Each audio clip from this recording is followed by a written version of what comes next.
Hey there, Crazy Cichlid Keepers. By popular demand, also known as Jack Ross, I am giving an update on my Midas here, who is named the Joker because he looks like he has makeup on with the white and the orange lipstick and around his eyes. Of course, now he's being camera shy, but he's quite the character. He doesn't like when I clean his glass. As you can see, he attacks the magnet, and he's quite the curious fish as well. Last night we were playing with him, running from one side of the tank to the other, and he would move around to follow us and see how we were. So this is a 75-gallon tank. It is filtered with 2 hang-on backs. I've got the Seachem Tidal and also an Aquaclear 110. I also have a sponge filter. I usually have anywhere between 1 and 2 sponge filters in this tank. I pull them as needed for quarantine or hospital tanks. So Joker has 2 roommates.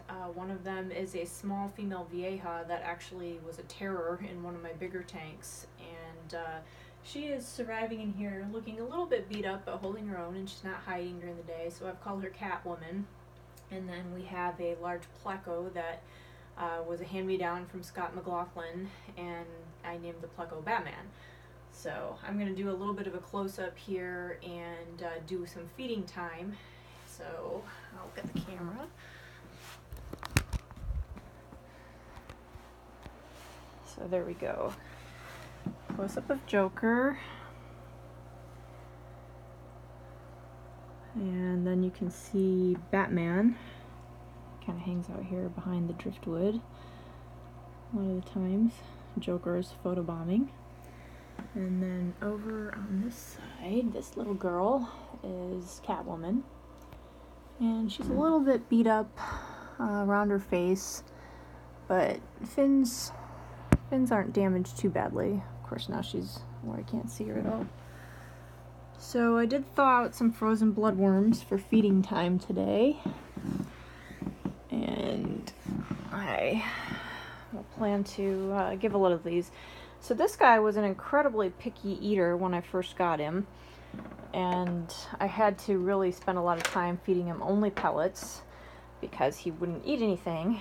And then when he finally started eating pellets, he wouldn't eat them in front of me. He would wait until I left and then begrudgingly eat them. Now he's to the point where he will actually eat the pellets as they are falling down, but he's still not a top feeder. So I'm still a little bit limited into what kind of foods he'll accept.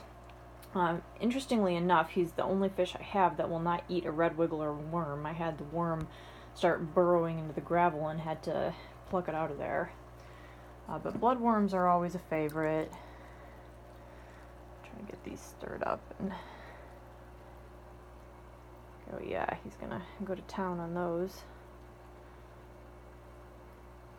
I use a little bit of Seachem Garlic Guard when I thaw them out. Not that I necessarily need them. But yeah, he's been a pretty good fish, a fun fish to interact with. And I'll give another update as he keeps growing. He seems to enjoy pushing gravel around in the tank. There's a fairly, at one point was an even layer of gravel, and now he bulldozes it into piles that suit whatever he likes.